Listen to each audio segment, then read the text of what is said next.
Right, so here's the task.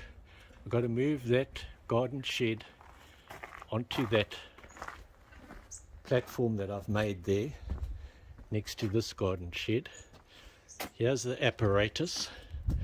On the inside here you'll see we've got that orange pipe which is acting as a roller, and then I've got two wooden ramps and a cable coming along there and attaching to a fence strainer or puller. So we're going to see how that goes. I'll let you know. Right, so here we go.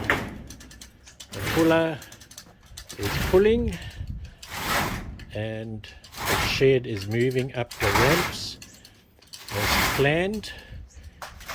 Everything's going according to plan.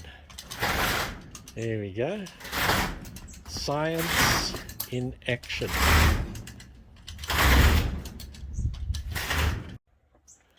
Right, there we are. Shed is moved.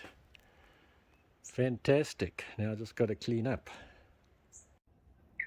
Now if you found this useful, please like and share this video and subscribe to this channel if you haven't already done so. And if you have any comments or questions, we'd love to hear from you. Just scroll right down to the bottom and you'll find the comment section there.